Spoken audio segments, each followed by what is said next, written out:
Assalamualaikum warahmatullahi ta'ala wabarakatuh. Alhamdulillahi rabbil alamin, wassalatu wassalamu ala ashrafil mursalin wa ala alihi wa sahbihi ajma'in. Subhanaka la ilma lana illa ma 'allamtana innaka antal alimul hakim. Wala hawla wala quwwata illa billahil 'aliyyil 'azim.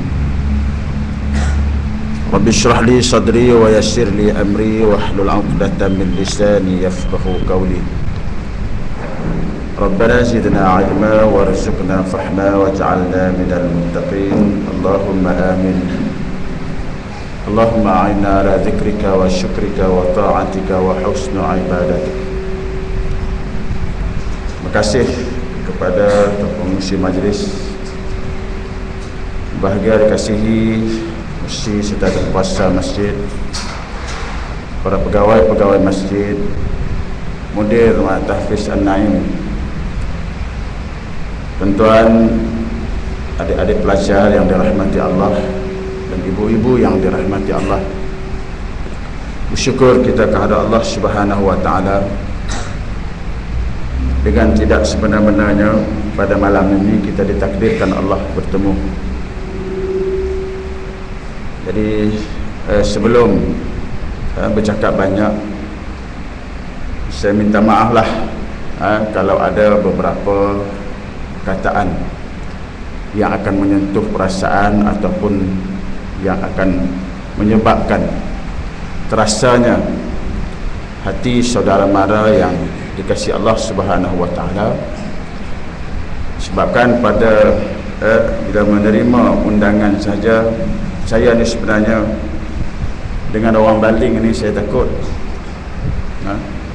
beranak besar di baling, lari duduk di gurun. Pasal saya takut orang baling. Orang baling ni hebat-hebat, tutup guru ramai. Jadi sebab tu duduk di baling, beranak di baling, lari pergi duduk di gurun. Gurun sunyi, tak ada orang. Tak takut kat siapa, sebab tak ada orang. Jadi malam ni kena main duduk di baling. Jadi rasa agak takut sikit lah. Takut sikit je. InsyaAllah tak takut tu banyak lah kot. Apatah lagi duduk depan-depan mudir serta pelajar Mak Tahfiz. Saya yang kerdil ni, saya rasa agak tak selesa sebenarnya duduk tang ni. Ala kulli hal, hari ini mungkin sejak daripada azali ketentuan Allah Subhanahu wa taala saya duduk depan tuan-tuan. Dan memang saya tak mampu sebenarnya. Tapi sudah menjadi ketentuan daripada Allah, walaupun saya lahir 40 tahun lebih dah. Memang masjid Kuala Ketik ni tempat duduk singgah. Sembahyang waktu begitu saja. Tak pernah jadi tok imam pun. Cuma saya sekala aja main 2 orang, saya jadi tok imam, ada orang jadi makmum. Tu saja. Jadi imam pun hak macam tu punya pasal di Putrajaya pun pernah jadi imam. Pi rombongan satu bah, depa nak sembahyang, kita jadi tok imam. Tapi bukan jadi tok imam Putrajaya. Sebab Putrajaya ada tok imam dia dah. Dia terima kasih banyaklah di atas kesediaan tuan-tuan untuk ada depan saya pada malam ni. Dan saya mulanya bersyukur banyak dah, sebab hujan lebat. Bila hujan lebat ni dia main tak ramai. Itu yang kita syok. Dua ingat tengok kereta tak banyak, tak ada orang, nak naik ramai juga.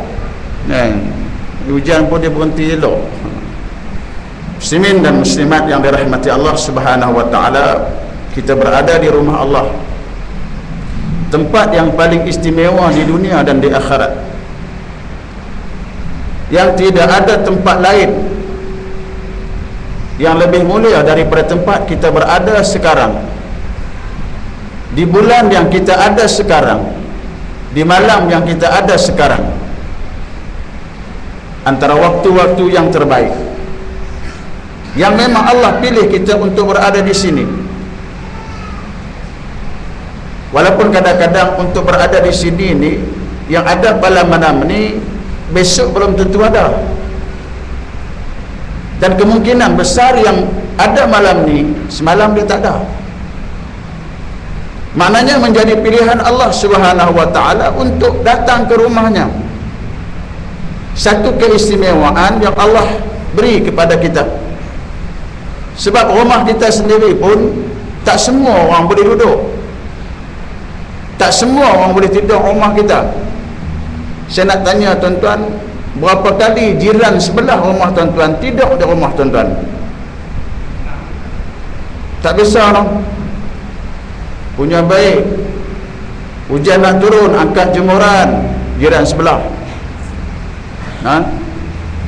tingkap tak tutup, tolong tutup tingkap. Tapi tak pernah kita kata, Kak, malam ni tidur rumah saya. Pasal apa? Tapi kadang-kadang kawan kita 20 tahun dah tak jumpa, duduk tu di Johor tu, tak macam mana dia jumpa orang kampung kita di Johor, minta nombor telefon. Kebetulan dia nak datang ke sebelah Kedah ni, nak pergi Minang lah kot, dah musim cuti Minang lah. Dia pun telefon kita, wah nak cam suara dia, duduk tang mana gitu gini. Kita pernah jumpa dulu sekali. Di mana? Nun, jauh dari Sabah. Jadi bila dia main saja ke Kedah, kita akan kata macam mana keadaan? Main rumah saya, main tidur rumah saya. 20 tahun dah tak jumpa. Cakap pun tak macam dah macam dulu. Dia pun anak ramai dah, kita pun cucu dah ada dah. Nun duduk di Johor, ujung Malaysia. Main rumah kita, makan nasi rumah kita, mandi rumah kita, tidur rumah kita. Apa istimewanya dia dengan jiran sebelah rumah kita? Begitu tuan-tuan yang dirahmati Allah. Kadang-kadang jiran masjid payah nak main masjid, tapi bukan jiran masjid bola ketih, tak kuala apa tak tahu. Tambah hak sebelah tu lagi tak main. Hak sebelah tu punya ramai. Bang lah beberapa kali sehari pun dia main tak main juga. Tu tak apa-apalah, dimaafkan. Kalau dia bangkit main ramai-ramai, kawan duk main pun lari. Ni kawan yang ada sebelah masjid, memang jiran dengan masjid, lalu depan masjid, tapi waktu orang azan dia tak boleh main. Tuan-tuan, Allah tak pilih dia di antara tetamu Allah Subhanahu wa ta'ala. Dalam keadaan sihat dia tak main, rupa-rupanya nak jadi tok imam. Orang usung dah duduk depan tok imam, sampai tok imam nak sujud pun tak boleh, dia duduk depan tok imam. Masa tu dia hebat, rupanya nak jadi tok imam. Orang tak bagi dia jadi tok imam, tu yang tak main pula. Last sekali nak babai selamat tinggal, bagilah peluang keadaan sekali duduk depan tok imam. Sampai tok imam nak sujud tak boleh, makmum pun tak sujud dah, sebab tok imam tak sujud. Kalau tok imam sujud, agak-agak makmum kena sujud, sebab batal sembahyang kalau imam buat, makmum tak buat. Jadi itu kisahnya tuan-tuan. Kita berjiran dengan rumah Allah Subhanahu wa ta'ala, kita hampir dengan rumah Allah Subhanahu wa ta'ala di dunia. InsyaAllah kita akan hampir juga dengan rumah Allah di akhirat kelak. Jadi tahniahlah kepada tuan-tuan yang dibukakan pintu hati oleh Allah Subhanahu wa ta'ala, yang diberi kesempatan oleh Allah Subhanahu wa ta'ala untuk berada di rumah Allah pada saat ini, dalam keadaan hujan yang turun, rahmat daripada Allah Subhanahu wa ta'ala. Antara waktu afdal untuk kita berdoa ialah ketika hujan turun mencurah-curah daripada langit. Walaupun hujan tu ada dua keadaan yang kita duk faham kadang-kadang. Hujan pertama yang Allah turunkan hujan ketika siapnya pembinaan Bahtera Nuh alaihi salam. Cerita Nabi Nuh ni hebat pada kita, tuan-tuan. Nabi yang menerima wahyu daripada Allah setelah umat dia menentang dia. Allah perintah suruh buat bahtera di atas bukit, tapi memang jadi perangai manusia, no? Hak Allah perintah ni, walau macam mana pun dia nak lawan. Itulah pengajaran daripada Nuh alaihi salam. Buat bahtera atas bukit memang tak logik pada akal manusia. Manusia kata Nuh gila, buat kapal atas bukit. Patut buat kapal dalam laut. Tak apa bila kalau dia nak buat kapal atas bukit ke dalam rumah dia, itu hak dia. Tapi jadi hati manusia ni, dia tak pernah puas hati dan dia memang sakit hati. Bukan minta tolong dia pun. Nabi Nuh buat bahtera seorang diri dengan wahyu dan petunjuk daripada Allah Subhanahu wa taala. Tapi bila hampir siap saja bahtera Nuh alaihi salam, manusia yang sakit hati itu hampir semua umat dia mengkhianati dia. Depa pergi berak atas kapal dia. Tuan, kita tak sampai depa main berak rumah kita. Orang marah dekat kita sebab kita katakan Islam. Tak tahulah kita kata ke tak, kita sampaikan Islam ke tidak. Tapi Nuh alaihi salam punya marah umat dia pada dia, pergi berak atas kapal dia. Semua yang capek, yang buta, yang sakit, bukan sakit tubuh, sakit hati, pergi berak dalam kapal Nabi Nuh sampai hampir penuh. Punya khianat dengan Nabi Nuh. Sampai adalah cerita yang buta, bukan takat mata dia buta, budi buta penuh badan, bawa tongkat hegeh-hegeh, nak pergi mana? Nak pergi berak atas bahtera Nuh. Mungkinlah kot Tok Guru dia berajak sunat pergi berak atas kapal Nabi Nuh. Tu yang pakai nak pergi belakang, hak buta pun nak pergi. Hegeh-hegeh jalan, meniti nak naik atas bahtera Nabi Nuh, nak berak, jatuh dalam tu.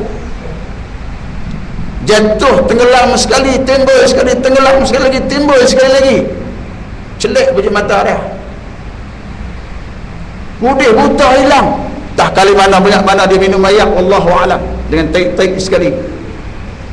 Bangkit dia daripada kubur, daripada dalam lubang taik tadi, naik balik kampung dia. Tongkat tak tahu pitang mana, terpelanting. Setengah riwayat kata terpacak di Malaysia. Sebab yang bawa tongkat tu nama dia Ali. Jadi ubat jugalah tongkat Ali, main pacak di Malaysia ni. Dia balik dalam keadaan mata dia celik, kudir buta dia hilang. Orang tanya, Ali, kemarin aku tengok orang buta, kudir buta penuh. Hari ni macam mana hang celik, kudir buta hilang. Segan aku nak cakap dia dah. Aku cakap aku tak percaya. 3 hari tak cerita orang, duk pendah. Orang duk tanya situ. Sebab orang kita pun begitu. Asal lega penyakit tanya, hang buat lagu mana? Cuba Tok Bomo mana? Doktor mana? Klinik mana? Jadi si Ali tadi ni mata buta hilang, kudir buta pun hilang, semak tak ada dah. Dia kata aku nak cerita pun segan, dalam segan-segan dia pun cerita juga. Aku nak beritahu ke hang, hang beritahu dengan orang lain kan? Jangan beritahu dengan orang lain, aku segan. Aku malu. Pecah rahsia bahawa si Ali ni tadi yang buta dan kudir buta tadi jatuh dalam taik bahtera Nabi Nuh. Maka yang sakit pun datanglah berduyun-duyun mengikut berat atau ringannya sakit. Yang teruk 3 kali sehari sesaja teh, yang lagi teruk 4 kali sehari sudu teh, 1 sudu teh 4 kali sehari. Yang lagi teruk diberi antibiotik, makan sampai habis. Nak buat pakai lega habis. Akhir sekali kaum Nuh ni dihina oleh Allah Ta'ala. Mereka sendiri yang basuh, mereka sendiri yang cuci bahtera Nabi Nuh, tuang air bawa balik juga, bekas pun tak apa. Sebab ada ubat di situ. Itu penghinaan Allah kepada kaum Nuh yang menghina Nabi dia. Akhirnya Allah turunkan hujan dan Allah keluarkan air mata air daripada bawah-bawah tempat mereka masak nasi mereka, sehinggalah menjadi laut menenggelami rumah-rumah mereka, menenggelami bukit-bukit di sekeliling mereka. Yang degil tetap degil. Nuh mengajak anak-anak dia, ya bunayya rkab ma'ana, wahai anak-anakku, mai kita berlayar bersama. Anak dia menjawab, sa'awi ila jabulin ya'sumuni minal ma', kami tak mau naik bahtera, Kami tak mau bersama dengan Nuh. Nuh, kami mau panjat bukit yang lebih tinggi akan menyelamatkan kami. Termasuklah isteri dia, yang ketika itu sedang mendukung anak kecilnya juga mendaki gunung, kerana mereka yakin gununglah akan menyelamatkan mereka daripada air yang begitu banyak. Sehingga ketika air sampai ke paras hidung isteri dia, anak yang dijulangnya diletak di bawah, dipijak untuk menyelamatkan dirinya. Akhirnya Allah menenggelamkan dia. Itu hujan yang turun. Satu lagi disebut dalam kitab Mustika Hadis, kitab biasa aja, tentang percaya kepada hari akhirat. Nabi sebut setelah Nabi Isa alaihissalam membunuh Dajjal, Allah keluarkan ketika itu makhluk Ya'juj wa Ma'juj yang memusnahkan muka bumi Allah.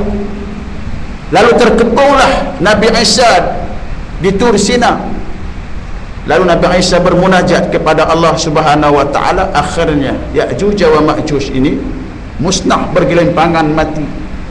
Lalu Allah turunkan hujan yang selebat-lebatnya, menyebabkan bumi ketika itu dibersihkan oleh Allah Subhanahu wa taala. Hujan. Itulah dia nikmat yang turun pada kita malam ni. Dan malam Jumaat ni ada Tok Bomo minta ayat hujan malam Jumaat nak buat menerang hati. Tak salah kok, no? Itu keberkatan daripada Allah Subhanahu wa taala. Jadi mudah-mudahan pertemuan kita pada malam ini menyebelahi pertemuan kita yang diizinkan Allah, insya-Allah. Dan tuan-tuan, dan kita bertemu pada bulan Muharram, di antara bulan-bulan yang dimuliakan Allah, yang diharamkan kepada orang-orang yang beriman ini melakukan kerja-kerja mungkar. Yang diharamkan Allah Subhanahu wa taala kepada orang-orang mukmin berperang di dalamnya, antaranya Muharram. Yang ada di dalamnya 10 Muharram yang menjadi kebanggaan orang-orang Yahudi, yang menjadi kebanggaan orang-orang Syiah, dan dia juga menjadi sebahagian daripada amalan orang-orang mukmin, seperti mana yang diperintahkan oleh Nabi sallallahu alaihi wasallam berpuasa pada hari Ashura. Alhamdulillah, kita berada di bawah bimbingan Rasulullah sallallahu alaihi wasallam, mengikuti sunnah yang dibawa oleh baginda sallallahu alaihi wasallam. Antara peristiwa yang berlaku ialah terdamparnya bahtera Nabi Nuh alaihi salam di Jabal Judi pada 10 Muharram. Bebasnya kaum Bani Israel daripada ancaman tentera Fir'aun ketika melalui Laut Merah yang dibelah dengan tungkat menjadi lebuh raya. Tanya kaum Nuh, kaum Nabi Musa, lebuh raya tak ada tol, sebab sambil belu masa tu tak ada lagi.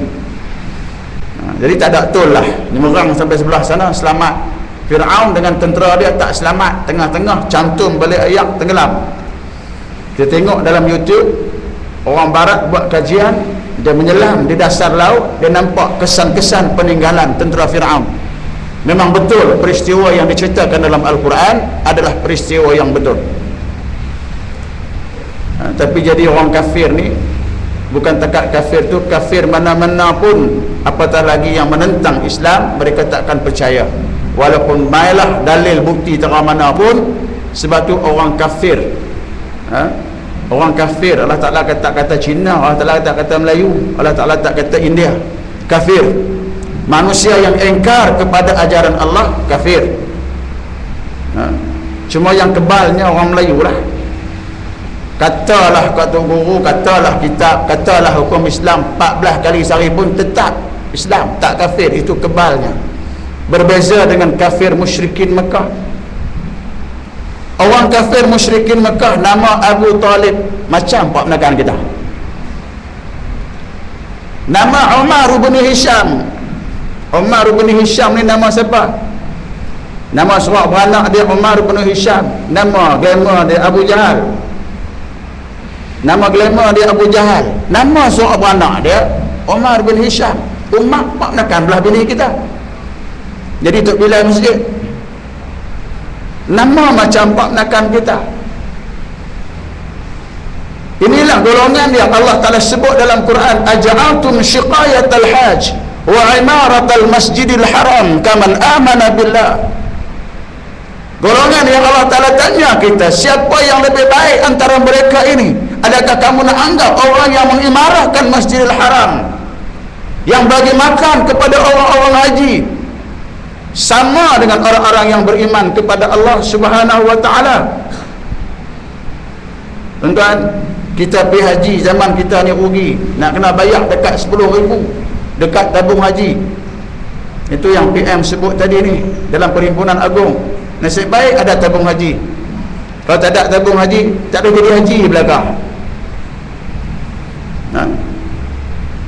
Dekat 10,000 zaman Abu Jahal, tuan-tuan, pergi haji, makan dan tempat tidur ditanggung oleh pengurusan haji Mekah ketika itu yang diketuai oleh Abu Jahal. Beres, bawa perut dia, makanan dan sajian dan tempat tinggal diuruskan oleh Abu Jahal. Hebat kan? Yang duk jaga Masjidil Haram tu Abu Jahal. Abu Lahab, Nabi tak dibenarkan masuk dalam Masjidil Haram. Kalau sembahyang di sisi Kaabah, Nabi akan dihina, Nabi akan diperlakukan sewenang-wenangnya.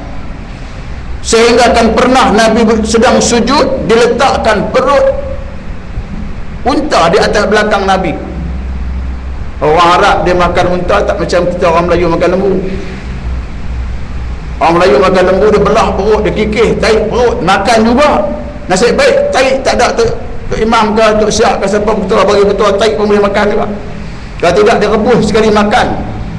Orang kita ni hebat, tak mau membazir. Orang-orang jahiliah Mekah, tuan, dia tak makan tarik yang ada dalam kandungan perut apa ni unta.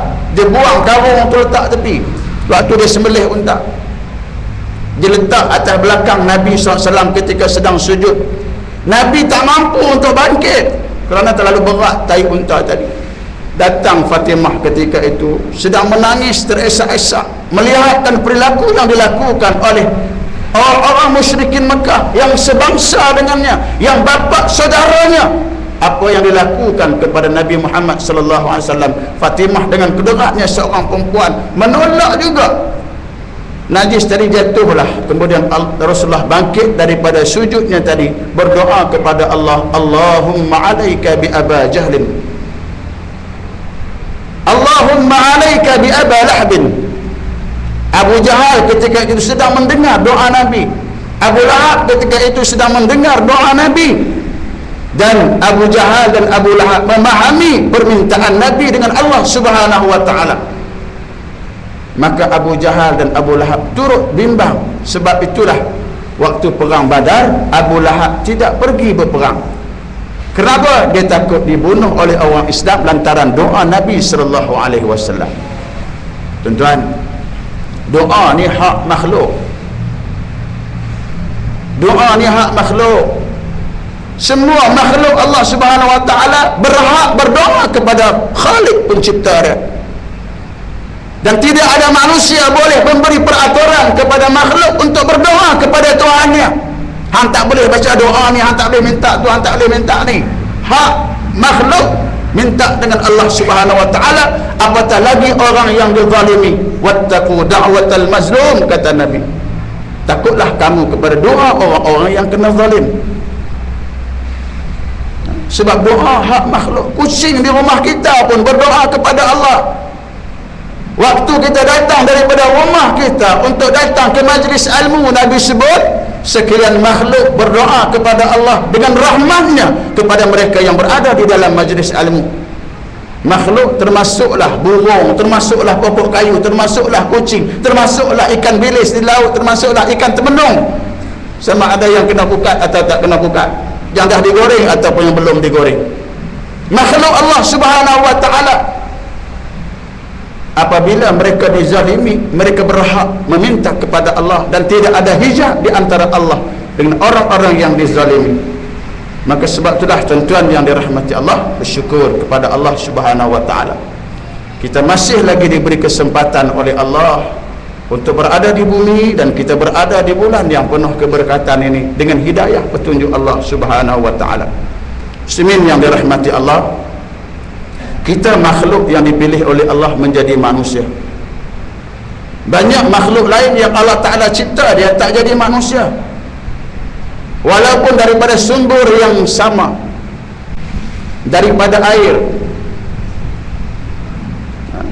Makhluk dicipta daripada air, walaupun disebut ada manusia daripada Adam, tetapi daripada air mani Adam itulah manusia itu dijadikan Allah.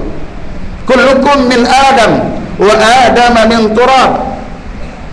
Tiap-tiap kamu daripada Adam, dan Adam itu daripada tanah. Bagaimana Allah mewariskan benih manusia melalui air mani yang ada di dalam sulbi anak Adam itulah. Inna khalaqnal insana min nutfatin amsyajin nabtalihi faja'alnahu sami'an basira. Kita baca tiap-tiap hari Jumaat, sesungguhnya kami jadikan manusia itu daripada air mani yang bercampur. Faja'alnahu sami'an basira, kemudian kami jadikan penglihatan dan pendengaran kepada mereka supaya mereka diuji oleh Allah Subhanahu wa taala. Nak jadi kita ni bukan benda yang boleh kita buat, melainkan dengan hidayah Allah Subhanahu wa taala, disebut dengan hidayatul wujdan. Banyak orang kahwin 20 tahun dah tak dapat anak, puas cari bunga, sampai bagi petua macam-macam. Kawan saya dah kahwin 20 tahun tak dapat anak, macam-macam buat. Kadang-kadang kita pun pelik juga, macam mana boleh tak jadi. Satu bomoh betul agak dia, suruh dia makan sehari 40 biji telur ayam mentah selama sebulan, selama 40 hari. Dia kata aku pernah mengalahkan hantu raya. Dia kata nak anak punya pasal, hantu raya tengok dia pun nangis, hebat pada aku dia lah. Makan dia pun usaha makan juga, nak telan tak lepas, tutup hidung, sumbat juga 40 biji sehari, tak dapat juga. Tidak mendapat hidayah daripada Allah. Bagaimana setitik air mani yang dalam setumpuk itu, mengikut kajian, lebih 200 juta benih. Satu tumpuk air mani itu ada 200 juta benih. Macam mana tak boleh satu pun jadi dalam masa 20 tahun? Hidayah daripada Allah, petunjuk Allah, bukan saja-saja kita nak buat. Maka proses itulah menuntut petunjuk daripada Allah yang disebut dengan hidayatul wujdan. Nak jadikan proses macam mana benih bertemu benih, nak jadikan air mani itu bercampur, kemudian berada di dalam rahim, tempat yang paling mulia dalam proses kejadian manusia. Lalu tumbuh dagingnya, tumbuh segala panca inderanya yang disebut dengan hidayatul hawas. Bagaimana berfungsinya segala panca indera, anugerah Allah Subhanahu wa taala yang manusia tidak boleh menentukan dia. Mak ayah duk gila Shahrukh Khan punya anak hidung tinggi, siap gosok perut, tak malam bagilah hidung tinggi macam Shahrukh Khan. Mak ayah hidung kemik macam kita ni tu sudah urut lah. Ketentuan Allah Subhanahu wa taala, panca indera yang Allah nak bagi kepada dia, dan manusia sebenarnya tidak mampu melebih atau mengurangkan segala ketentuan kejadian Allah di dalam perut ibu dia. Sebab tu seorang sahabat zaman Rasulullah, bila anak dia keluar main hitam, dia dengan bini dia putih, orang Arab Mekah, dia bawa anak dia pergi jumpa Rasulullah. Masa tu tak ada DNA. Dia rasa macam tak boleh terima hakikat. Kenapa saya dan isteri saya kulit putih, macam mana Allah bagi anak kepada kami ni anak hitam? Takkan dia nak tuduh isteri dia dengan orang lain? Na'udzubillah. Rasulullah kata memang itulah keadaannya, sebab benih yang meniti pada tiap-tiap sulbi keturunan kita ini bukan tentu itu daripada kita, tah dia daripada Adam alaihissalam. Mungkin untuk nenek dia dulu hitam, wallahu a'lam.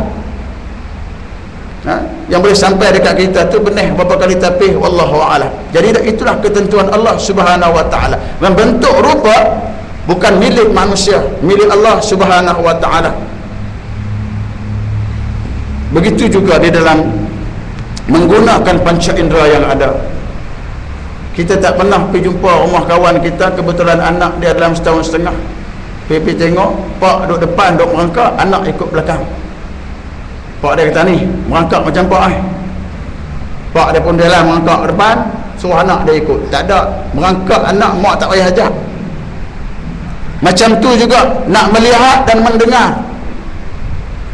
Tak ada siapa pun ajar anak dia, ni celik mata, tengok dengan mata, dengan tengok dengan hidung.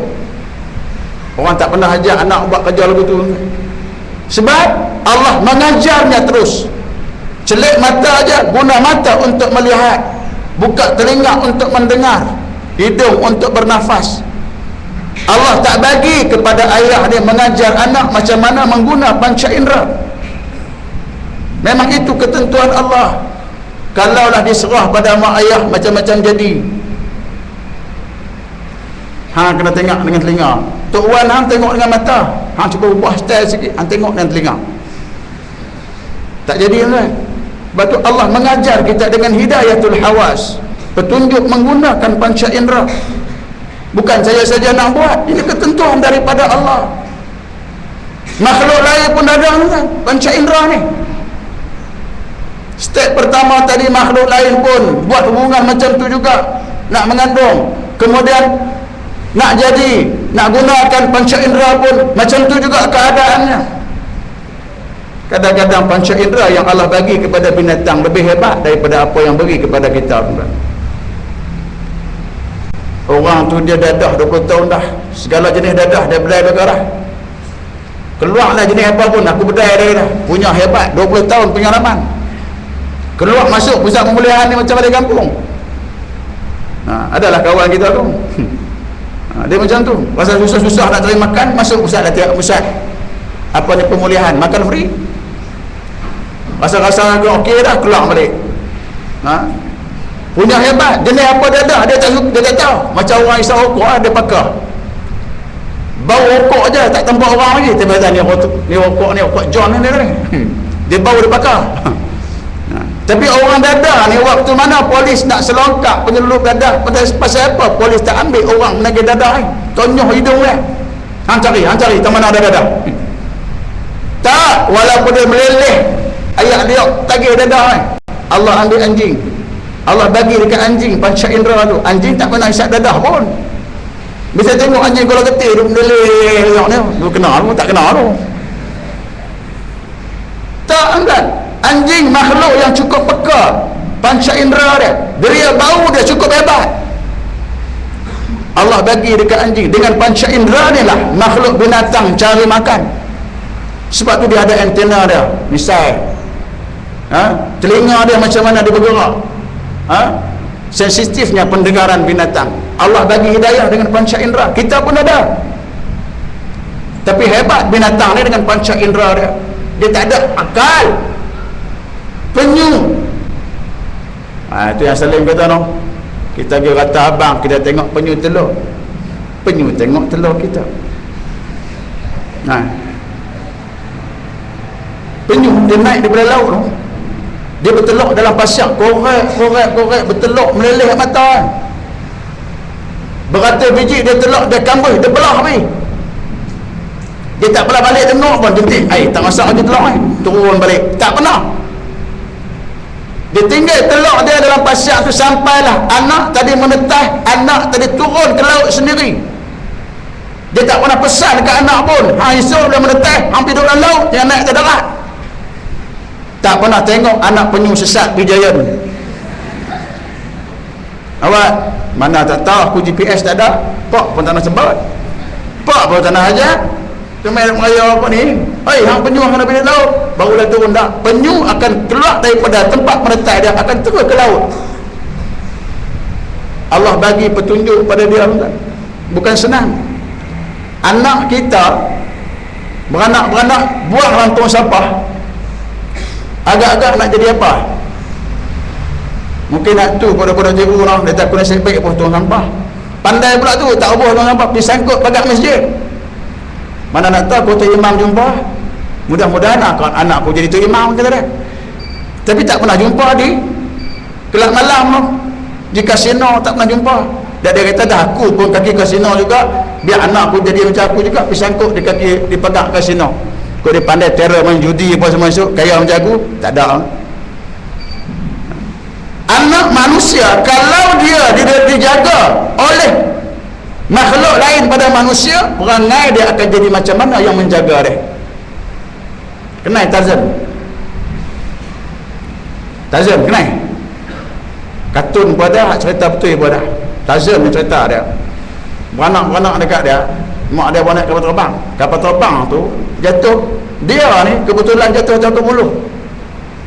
Ada cerita tu, jatuh ke buluh, tak mati, jatuh ke bawah tu, beruk ambil belah Tarzan ni. Sebab beruk ambil belah lah, Tarzan ni dia tak berjalan macam orang, dia berjalan macam beruk. Dia makan tak macam orang, dia makan macam beruk. Dia bunyi tak macam orang, dia bunyi macam beruk. Cuma hak pakai cawak tu cerita ada lain pula. Sebab dia tengok pak beruk, dia ekor di belakang, dia tiba-tiba ekor di depan, dia malu. Sebab tu dia pakai cawak. Kalau manusia yang mengikut, yang diikutinya itu bukan manusia, dia akan jadi bukan manusia, hilang sifat kemanusiaan dia. Tapi binatang tidak, tuan-tuan. 20 tahun kita bela kucing di rumah kita, anak kita bercakap dengan kucing tu hari-hari. Daripada kecil kucing tu sampai tua kucing tu makan nasi sepinggan dengan anak kita, cakap dengan anak kita, cakap dengan dia. Tak pernah kucing cakap Melayu. Sebab kucing ada sifat kebinatangannya yang begitu kebal. Tak boleh siapa pun memesongkan dia daripada sifat kebinatangannya. Tapi manusia, tuan-tuan, sebab manusia ini sifat kemanusiaannya tidak tebal, maka sebab itulah Allah turunkan pada tiap-tiap manusia itu nabi lagi rasul untuk membimbing manusia. Turun kitab bersama mereka untuk memberi petunjuk kepada manusia tentang siapa sebenarnya Allah Subhanahu wa taala. Sebab tu tiap manusia yang mau menerima syariat Allah, mestilah manusia yang ada lagi setingkat lagi kelebihan, dia itu berakal. Takkan jadi orang saja yang tak berakal, tak diletakkan taklif syarak pada dia, melainkan setelah disempurnakan akal oleh Allah Subhanahu wa taala. Maka hidayatul akal ini ialah satu anugerah kepada makhluk manusia yang tak diberi kepada makhluk binatang. Dengan akal sahaja manusia tidak sempurna. Sebab manusia waktu dia lakukan dosa kepada Allah, dia pakai akal dia lebih jahat daripada binatang. Pasal akal ni ada pada manusia yang durhaka kepada Allah, dia menggunakan kebijaksanaan akal dia untuk menentang agama Allah Subhanahu wa taala. Sebab tu banyak orang cerdik jadi tak ketawa lah. Abu Jahal bukan bodoh, Abu Jahal tu bukan bodoh dungu tak ketawa lah. Jahalnya Abu Jahal tu sebab cerdik tapi tak mau ikut petunjuk Allah. Sebab tu diberi nama Abu Jahal. Abu Lahab bukan sebab dia seorang yang dungu bodoh, tidak, dia seorang yang bijak tetapi tidak mahu mengikut petunjuk Allah Subhanahu wa taala, maka digelar dengan jahiliyah.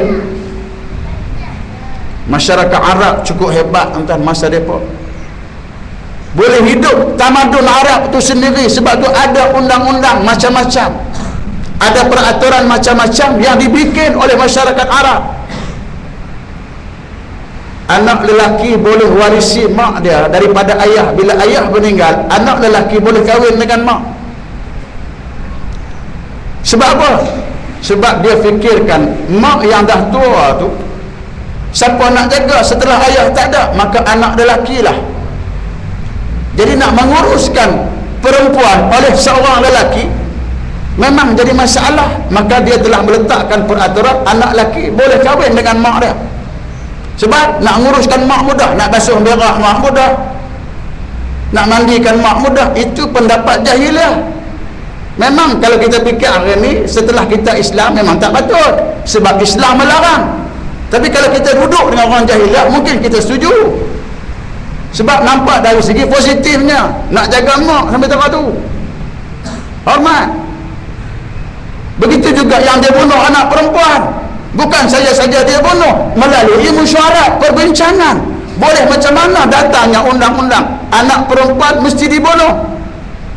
Sebab anak perempuan ketika itu bila dah dewasa dia mula menggatal, pantang jumpa jantan bawa balik rumah, menconteng arang di muka ibu bapa. Itu yang dipantang sangat orang jahiliah. Orang jahiliah cukup marah. Jahiliah Arab lah, jahiliah Melayu tak apa. Bawa mai balak pertama, mak dia diam, bapa dia pun diam. Anak kata as-sukutu alamatir ridha. Sebab dulu orang Minang, anak dara dulu, anak dara tak kenal pun keluarga jantan tu. Bila balik semua mak ayah tanya, hang setuju dah? Diam. As-sukutu alamatir ridha.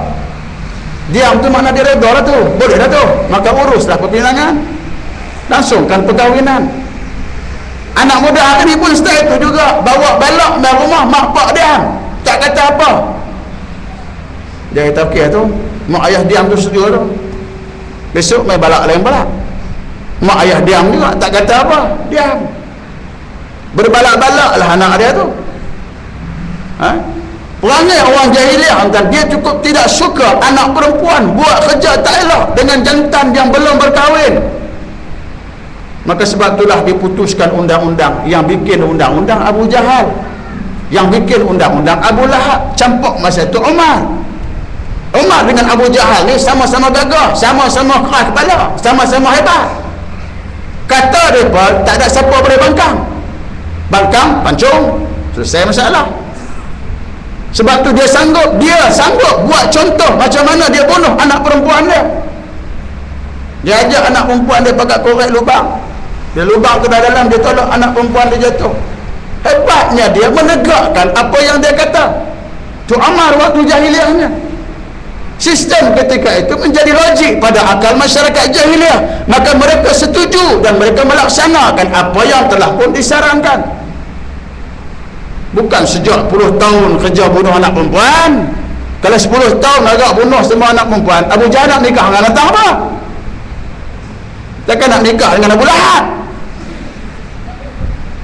Sistem itu berlaku mengikut perkembangan. Yang dilihat oleh masyarakat jahiliah boleh mengekang apa yang berlaku ketika itu, yang menconteng arang di muka mereka. Kalau kita duduk sama bapak tu, kita setuju. Masyarakat jahiliah bukan masyarakat dulu dah. Mereka berniaga kesal, dengan perniagaan meningkatkan ekonomi mereka. Jahiliahnya mereka sebab tidak mahu menerima hidayatul-din, petunjuk agama Allah Subhanahu wa taala. Mereka tidak mahu menerima apa yang dibawa oleh Nabi sallallahu alaihi wasallam sebagai pegangan agama dalam hidup mereka. Sebab apa? Mereka berpegangan apa yang mereka pegang dulu, kini dan selama-lamanya tidak boleh dipisahkan daripada akal mereka. Inilah punca jahiliah itu dilaknat oleh Allah Subhanahu wa taala. Tuan-tuan yang dirahmati Allah, contohlah masyarakat kufur jahiliah. Ada dua keadaan. Pertama, kafir yang diwakili oleh Abu Jahal dengan Abu Lahab. Memang keras. Rasulullah SAW jadi mangsa. Kafir pertama. Kafir kedua, Abu Talib. Rasulullah duduk di rumah dia, makan nasi rumah dia, makan roti canai rumah dia, tidur sebantal dengan Nabi, makan setalam dengan Nabi. Kemana pergi Nabi, ke situlah dia, Abu Talib. Dialah pelindung kepada Nabi waktu Nabi berdakwah ke jalan Allah Subhanahu wa taala. Tetapi waktu mana Rasulullah mengiringi dia waktu dia hampir maut, hampir mati, Nabi kata, wahai bapa saudaraku, katakanlah la ilaha illallah, aku akan menjadi penjaminmu di akhirat di hadapan Allah. Dia paling ke belah kiri, Abu Jahal duduk sebelah. Abu Jahal kata, Talib, hang takkan nak ikut anak menakan hang. Kita dulu-dulu sama berjuang pertahankan berhala, pertahankan apa yang kita warisi dari tok nenek kita dulu. Sejak zaman dulu lagi, setelah kita merdeka, kita berpegang dengan pegangan ni dulu, kini dan selama-lamanya. Abu Talib paling dekat Nabi. Nabi kata lagi, wahai bab nakan, aku ni nak jadi penjaminmu. Mu katalah la ilaha illallah. Paling ke Abu Jahal macam tu juga ujah Abu Jahal. Tak boleh tinggal pegangan tok nenek dia. Bukan susah tuan. Abu Talib nak kata la ilaha illallah bukan susah. Bukan macam Melayu. Melayu payah sebutlah sebab bukan bahasa dia. Asyik duk nyanyi lagu Melayu je.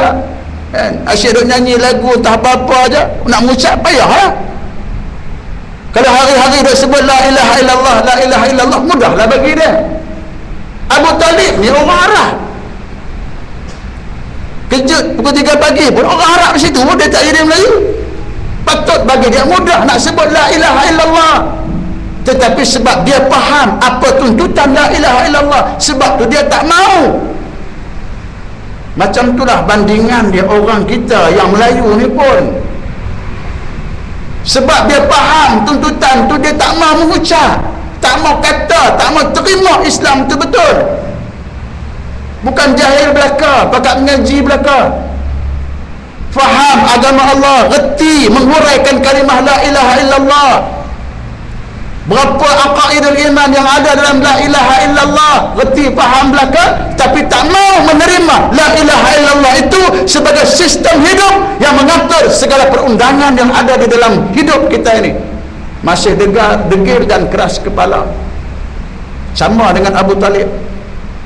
Tapi baiknya Abu Talib, dia tak menentang Rasulullah, menyebabkan waktu mati dia Rasulullah sempat talqin di telinga dia dengan la ilaha illallah. Abu Jahal Rasulullah tak ikut pergi. Abu Lahab waktu mati dia Rasulullah tak pergi ikut kat telinga dia kata la ilaha illallah. Itu beza kafir. Macam itulah kafir di sepanjang zaman. Ada yang menentang agama Allah, yang tak boleh kita nak sampaikan seruan. Ada yang jinak dengan agama Allah, kita boleh dan kita mampu untuk menyampaikan seruan kepada dia. Maka tanggungjawab kita lah orang yang beriman kepada Allah, bagaimana cara untuk kita kemukakan Islam kepada mereka, tunjuk macam mana akhlak Islam kepada mereka seperti Rasulullah buat. Rasulullah jaga sungguh Islam tuan dengan akhlak. Sebab tu di Mekah, waktu duduk di Mekah 13 tahun tak turun ayat suruh perang. Bahkan turun ayat apa? Inna khalaqnakum min dzakarin wa unsa wa ja'alnakum syu'uban wa qabaila lita'arafu inna akramakum indallahi atqakum. Ayat ni turun di Mekah. Allah Ta'ala kata, wahai manusia, kami jadikan kamu itu daripada lelaki dan perempuan, berbangsa-bangsa, berpuak-puak, lita'arafu, supaya kamu berkenalan antara satu sama lain. Inna akramakum indallahi atqakum. Sesungguhnya semulia-mulia kamu di sisi Allah ialah orang yang paling kuat ketakwaannya kepada Allah. Allah tak suruh perang dalam keadaan Abu Jahal duk buat Nabi lebih kurang. Abu Lahab pernah tampak Nabi rebah. Allah tak suruh perang lagi tuan-tuan. Allah suruh tunjuk akhlak, Allah suruh tunjuk budi pekerti. Itu dakwah uslub yang ditunjuk oleh Nabi kepada orang kafir tuan-tuan. Patutnya kita buat dakwah pada orang kafir ni lebih banyak pada kita dakwah orang Melayu, orang Islam. Ni asas ceramah hanya mesti buat ke orang Islam. Orang bukan Islam kita tak peduli pun. Walau Rasulullah berdakwah kepada orang bukan Islam, yang duk buang masa lah nak kata no. Sebab duk dakwah ke orang kita reti belakang ni. Buat tak reti pergi saja, dah suruh cakap juga cakap pergi, buat tak reti bila ada berhenti tu kata bila kan, pandai-pandai belakang orang ni. Tapi jiran sebelah rumah kita, orang kampung kita, Cina yang duk beli ayam ke rumah kita, tak pernah kita ajak pun. Pek, lu sini mari ya.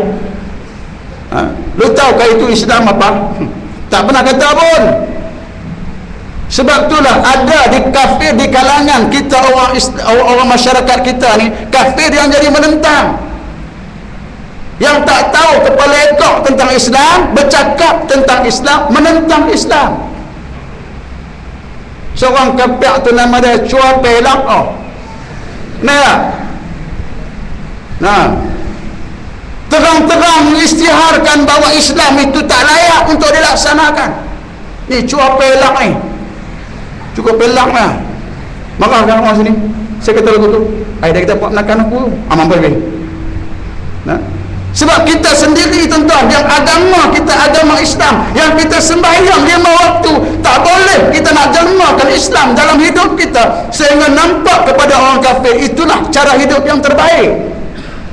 Ini silap kita orang Islam, tuan-tuan. Akhlak dah boleh dipekerti, kita tak melambangkan akhlak Islam. Cara cakap kita terhadap Islam tak bercakap seperti mana Rasulullah bercakap tentang Islam. Tindak tanduk kita juga tak melambangkan kita Islam yang sempurna, menyebabkan orang kafir dan orang yang akan kafir, akan Islam pun dah, akan kafir pun ada, dia tak boleh menilai Islam yang betul. Orang kafir sebasar orang yang akan kafir. Ada juga lah, ada bercita-cita nak jadi kafir, ada nak pertahankan hak yang kafir yang bukan Islam tu biar sehingga tumpahan darah terakhir, tintisan darah terakhir. Nak bertahan dasar jahiliah biar sampai tintisan darah terakhir. Bukan dia nak bertahan Islam kan. Ni tengah duk gah ni, berapi-rapi kelak macam negara, punya semangat nak pertahankan. Tak apa dia nak bertahan, kita pun tak tahu. Semangat ni musim-musim ni jangan duk celah pergi terbakar kita pun. Semangat punya kuat. Bangsa apa? Bangsa kita, tuan-tuan yang dirahmati Allah, sebab tidak dapat petunjuk agama Allah Subhanahu wa taala. Sebab tu kita orang yang beriman kepada Allah perlulah istiqamah dan jagalah setiap mihnah yang berlaku kepada kita. Dalam kita berjalan menuju kejayaan, fitnah akan mengiringi kita sehinggalah kita berada di puncak pun akan mengiringi kita fitnah, mihnah, tribulasi dan berbagai. Maka orang Islam perlu memahami dasar perjuangan Islam itu sendiri. Hendaklah berpegang teguh dengan kumpulan para ulama yang membuat keputusan dalam tindakan kita. Jangan kita menyisih diri daripada ijma' para ulama. Jangan kita menyisih diri daripada kumpulan para ulama sehingga kita bergayut pada seorang ulama yang kita ta'assub dengannya. Akhirnya dia juga tewas dengan kita-kita kecundang. Sebab tu disuruh akhir zaman ini ijma' para ulama. Bukan disuruh berpegang dengan seorang ulama, enggak. Macam-macam pendapat dan pandangan perlu kita lalui. Sehingga hari ni ada dia kata tak boleh, orang kafir mana boleh buat kawan, dia kata. Quran orang kafir tak boleh pegang, tak boleh baca, dia kata. Dia ingat Quran tu apa dia. Orang Melayu ni macam kerengga. Kenal kerengga? Belang tu bunga dia urung lah. Sampai hitam bunga belang. Keluar buah putih dia urung, buah tu tua dia urung. Pernah tengok ke kerengga menyicah ular apa ni belang putih, buah rojak? Pernah tengok kerengga makan buah belang putih? Tak pernah makan. Buah tu masak jatuh, kerengga tak makan pun. Tapi kalau kita nak ambil, dia tokak atau perangai kerengga. Quran ni tuan-tuan, ambul mak punya jaga, mu atas halang. Quran duduk tinggi, dia kata letak bawah, jatuh letak di muka, letak atas kepala. Tak tahu ambil sunnah tak mana, kita pun tak tahu. Punya hormat Quran, kita faham tak apalah kan. Letak di muka, letak atas kepala. Dia kata kena 3 kali je. Punya jaga Quran. Tapi mengaji Quran umur darjah 1 dengan umur 71 sama. Baca surah Yasin malam Jumaat, tiap-tiap malam baca. Tapi tak faham Yasin tu kata apa. Tiap-tiap malam Jumaat ni, malam Jumaat ni buat kuliah ni marah ni. Orang buat Yasin, dia buat kuliah. Apa tak reti. Masjid ni dah lah. Tapi kalau kata juga serupa tu, apa punya tak reti. Orang baca Yasin malam Jumaat, dia buat kuliah. Kuliah pula kata ke orang, tak kata kat bro. Punya marah. Baca Yasin ni daripada mula-mula celik tu, pandai dah baca Yasin sampai nak kiamat, nak mati baca Yasin. Tapi tak faham bagi sudah. Wal Quranil Hakim tu nak tambah. Tiap-tiap kali baca Yasin, ayat yang kedua, Quran tu hakim. Hakim nak tambah. Quran tu jadi hakim. Orang Melayu ni pakai istilah hakim tu hakim lah. Bukan hakim tu mana lain. Hakim dalam Quran, hakim sama hakim kita sebut tu lah. Apa kerja hakim? Menghukum lah. Kerja Quran, menghukum lah. Pasal apa takut ke hukum Quran? Pernah masuk ke mahkamah? Bila isi hakim mai baca diri, lagi hakim tak duduk je dah. Duduk dalam mahkamah boleh silap, bukan boleh silap panggung balok badan. Halau orang boleh mahkamah tu lari ke belakang tu lah. Oi, hormat mahkamah dia. Punya jaga hormat mahkamah hakim tu. Tapi tak mau terima hakim Al-Quran. Tak malah baca Yasin. Nak beranak baca Yasin, nak ambil SPM baca Yasin, nak pergi Mekah baca Yasin, nak periksa baca Yasin, nak nikah baca Yasin, nak mati baca Yasin. Melayu. Tapi perkataan yang kedua daripada surah Yasin tu dia tak tahu. Memang dia tak tahu sungguh. Sebab dia baca Quran sama dengan dia baca Darjah 1 dulu. Umur 71 pun baca sama. Baca nak dapat pahala lah. Kita baca So'abak kan. Baca So'abak, putusan Melayu ke, putusan Meloya ke, berita heran ke apa kan. Budak Darjah 1 baca So'abak dengan budak 71 baca So'abak sama lah. Tak sama. Seekor lembu dikorbankan di lebuh raya. Dengan seekor lembu terkorban di lebuh raya. Dia kata heran, macam mana boleh terkorban buaya pegang ada. Rupa-rupanya pelas buat jamaah raya haji sembelih dekat lebuh raya. Tak makan ramai-ramai. Budak dia satu dia baca apa? Seekor SECEKOR kot. Dia tu. Dia tak faham seekor tu tentang apa. Tapi budak 71 baca seekor, dia faham tak? Dia faham seekor lembu. Lembu tu lembu lah, terkorban lebuh raya. Mesti dia pick up macam mana boleh terkorban lebuh raya lembu ni. Tu orang tua yang baca. Tapi orang baca Quran tuan-tuan. Budak dia satu baca Quran lagu tu, budak 71 baca Quran lagu tu. Tanya dia mana apa? Tak tahu. Baca apa? Tak balau dah. Tu yang dia baca Yasin malam Jumaat. Tak ambil faham tuan-tuan. Itu yang sedihnya. Alhamdulillah ma'ataf fisadah, tapi kena ajak bagi faham. Yang nak ajak baca sebab satu hadis dah di akhir zaman besok Nabi kata sayarji'ul Quran min haitsu wija. Quran ni akan kembali kepada tempat di mana dia datang. Lahu dawiyun haulal arsh. Dia berdengung seperti dengung lebah di sisi arsh Allah. Lalu Allah Ta'ala kata, malak, kenapa kamu ni? Minka kharajtu wa ilaika a'ud. Quran jawab, daripada engkau kami keluar, kepada engkau kami kembali. Utla wala yu'malu bi. Aku dibaca tetapi aku tidak diamalkan. Quran ni akan kembali kepada Allah Subhanahu wa taala daripada datangnya dia, yakni daripada Allah Subhanahu wa taala. Sebab itu tuan-tuan yang dirahmati Allah, terutama adik-adik yang menghafal Al-Quran, jadilah orang yang menghafal Al-Quran yang boleh beri syafaat kepada orang lain di akhirat kelak dengan kitalah menjadi penegak Al-Qurannya. Ni bakal-bakal penegak Al-Quran sanggup tak sanggup menjadi penegak Al-Quran sehingga darah mereka mengalir di bumi lantaran pertahankan kewibawaan Al-Quran, mentadbir dan menjaga manusia. Hukum yang sempurna daripada Allah Subhanahu wa taala. Kena bagi pengisian macam tu, bukan nak kata model tak bagi, tidak. Tapi sekurang-kurangnya itulah matlamat dan tujuan, dan sertailah mereka ini dengan perjuangan para ulama harafi yang menggerakkan harakah gerakan Islam. Barulah nampak luas Islam tu tuan-tuan. Kalau harap dia terperak di pondok saja dengan agama saja tuan-tuan, tak bawa masyarakat itu, tak bawa anak-anak ini belajar dan tidak boleh menghayati wakil yang ada, keadaan yang ada tuan. Ulama haraki ini dia lebih sensitif daripada ulama biasa. Ulama haraki ini dia jaga dia dua. Pertama malaikat, yang kedua manusia. Kentut pada bilang hari berkali. Cuba tuan-tuan banding, tengok beza tengok ulama yang duduk di pondok dia dengan ilmu dia yang tak bawa gerakan Islam dengan ulama yang berjuang di atas dasar gerakan Islam. Mana lebih teruk duduk dia?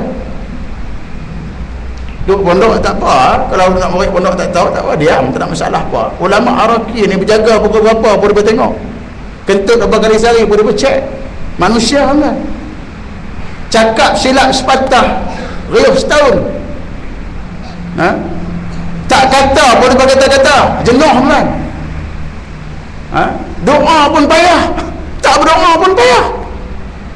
Sampai doa pun dia marah, nak buat pula akhtar berdoa. Tu dia punya hebat. Mentang-mentang dia pun menteri. Siapa-siapa nak doa kena cek dulu, menteri kena cek dulu doa macam mana. Oh punya hebat kan. Akan mai pula esok ni doa yang diizinkan berdoa jenuh dah, tak boleh dah doa boleh, tak ada doa dah dah. Doa ni hak makhluk, siapa pun boleh doa, jangan nak marah. Tapi atas dunia ni dia dua lah, doa ibadat, doa istiadat. Doa istiadat ni apabila ada istiadat tertentu baca doa, tu puji-puji manusia lebih daripada puji Allah. Doa ibadat ni permohonan kita secara tulus hati kita dengan Allah Subhanahu wa taala, merayu kepada Allah tentang apa masalah ujian Allah kepada kita. Tak salah lah tuan-tuan, kalau sebut barisan nasional tak ada masalah, sebab doa Nabi pun sebut wa hazamal ahzaba wahda. Macam mana Nabi doa dalam peperangan Badar, Allahumma intahlik hadhihi al-'asabah lan tu'badaka fil ardh. Ya Allah, kalau kau musnahkan kumpulan ni 313 orang pejuang ni, nescaya kau tidak akan lihat lagi manusia menyembahmu di bumi. Abu Jahal pun angkat tangan. Abu Jahal pun angkat tangan, ya Rab, ya Rab. Dia tak bawa berhala dia pergi perang saja. Dia tak bawa pikul berhala, aku nak sembah berhala, nak minta ke berhala bagi menang. Dia tak bawa, menyusahkan dia. Waktu perang dia minta, ya Rab, wahai Tuhan. Rab dia tu Allah Ta'ala lah. Dia tak minta pada berhala, dia tak bawa berhala, dia perang sekali dia bawa Allah, dia sebut nama Allah. Yahudi di zaman Rasulullah bila berhujah macam-macam hujah betulnya depa, kita pertahankan hujah Islam betulnya kita. Allah turun ayat, ajaklah adik-beradik hangpa, kami ajak adik-beradik kami, mari kita berdoa kepada Allah. Dah orang pas buat munajat, duk marah, hamba mai orang menang pula.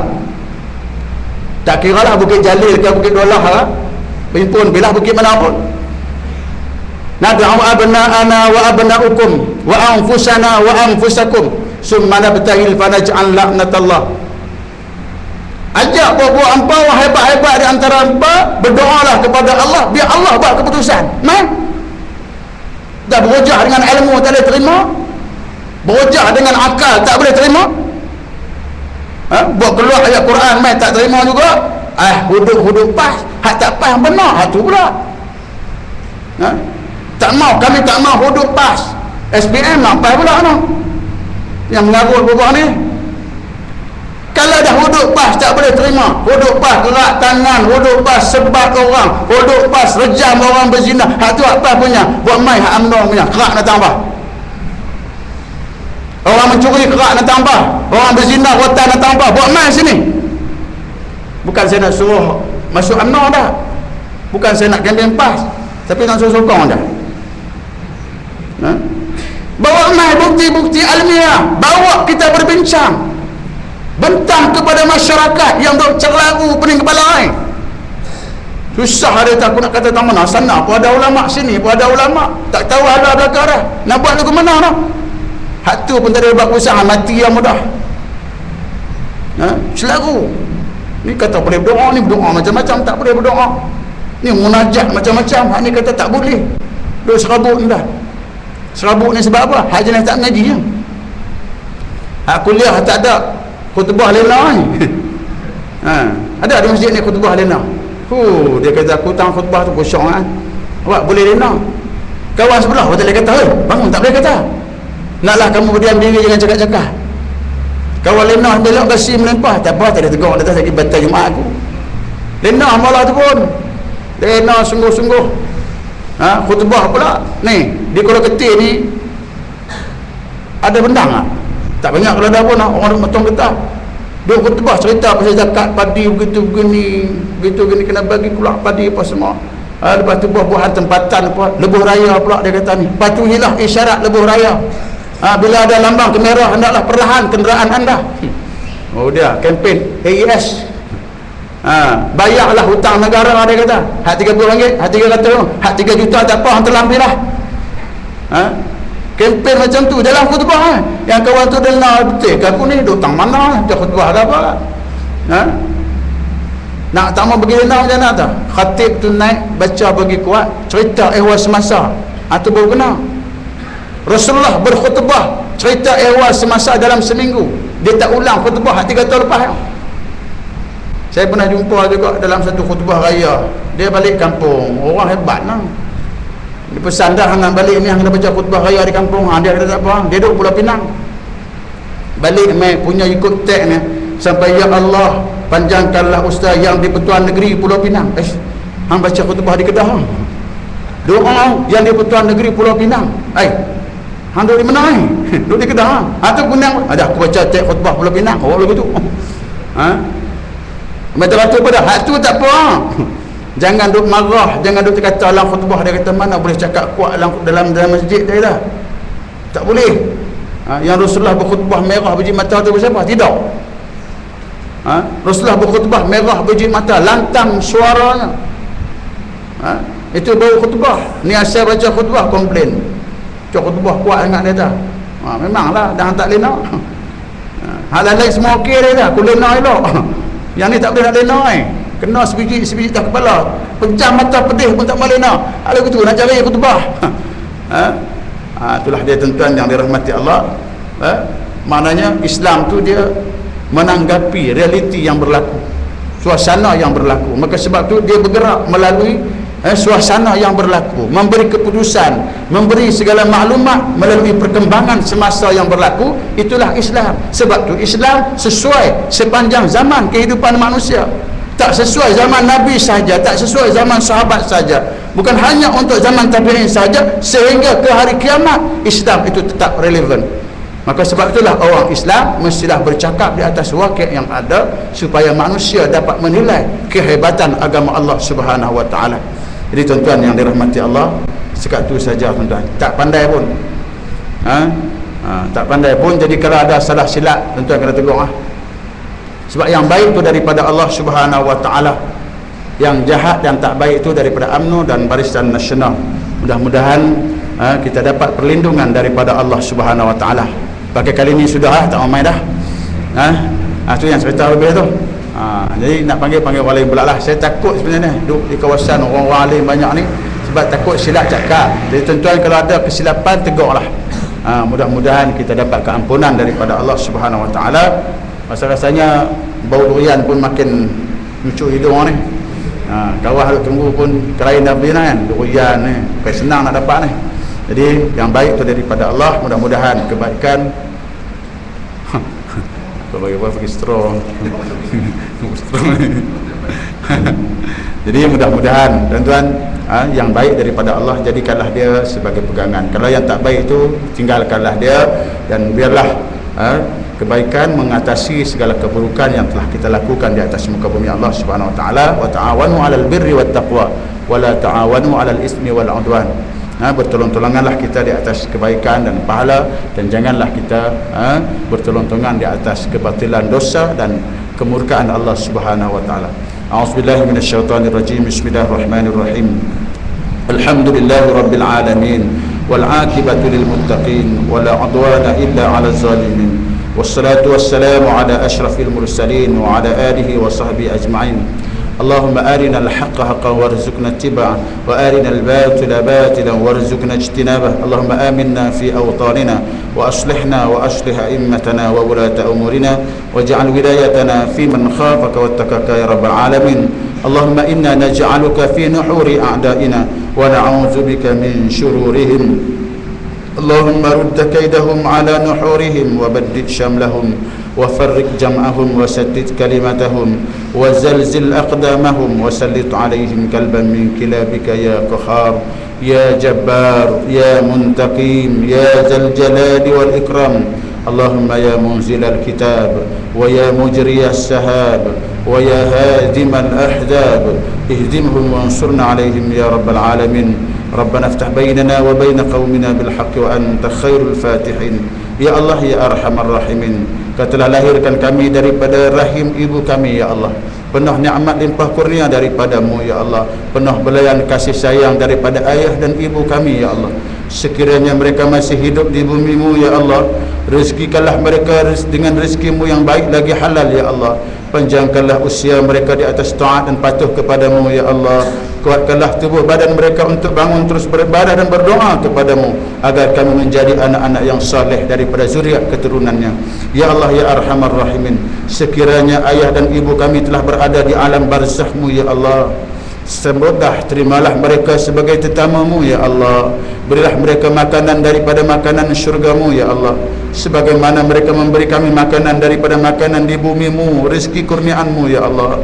Berilah mereka minuman daripada minuman syurga-Mu, kerana mereka lah yang menghilangkan dahaga kami dengan air minuman yang telah Kau kurniakan di atas muka bumi ini ya Allah. Lapangkanlah tempat tidur mereka di alam barzakh-Mu ya Allah, sebagaimana mereka telah melapangkan tempat tidur kami, sehingga mereka tidak lena ya Allah, kerana mengharapkan lena kami yang nyenyak untuk terus membesar menjadi manusia ya Allah. Ya Allah, tegakkanlah pendirian kaki ayah dan ibu kami, naungilah mereka dengan naungan zilal-Mu ya Allah, dengan bayang-bayang-Mu di hari tidak ada bayangan di mahsyar melainkan bayangan-Mu ya Allah. Tetapkanlah hujjah mereka ketika menjawab segala soalan yang ditanya oleh malaikat kepada mereka ya Allah. Kasihilah mereka ayah dan ibu kami ini, kerana mereka saling mengasihi kami di atas muka bumi ini ya Allah. Jadikanlah kami ini anak-anak yang saleh dan salihah kepada ayah dan ibu kami. Kurniakanlah kesedaran dalam akal kami untuk memikirkan bagaimana untuk berjuang bagi menegakkan hak yang sebenarnya yang diberi hak kepada Allah, kepada kami oleh Allah Subhanahu wa taala. Ya Allah, jadikanlah kami anak-anak yang sanggup menerima ujian-Mu demi bertahankan agama-Mu ya Allah. Bilanglah kami di antara pejuang-pejuang agama-Mu ya Allah, yang sanggup bermati-matian kerana mempertahankan kemuliaan agama-Mu, sebagaimana umat terdahulu sanggup mencatatkan nama mereka sebagai para syuhada, menumpahkan darah dan keringat mempertahankan agama-Mu. Apatah lagi dalam suasana manusia menghina agama-Mu ya Allah, menghina nabi-nabi-Mu ya Allah. Janganlah Kau perap hati kami menjadi manusia yang dungu, yang tidak sensitif dengan suasana ini ya Allah. Bangkitkanlah semangat kami ya Allah, bangkitkanlah kekuatan kami untuk pertahankan maruah nabi-Mu ya Allah, untuk memertabatkan Al-Quran yang telah Kau turunkan kepada kami ya Allah, agar tidak sia-sia kami hidup di bumi ini ya Allah, agar tidak sia-sia rezeki yang Kau curah kepada kami ya Allah, agar tidak sia-sia kekuatan yang Kau berikan kepada kami ya Allah.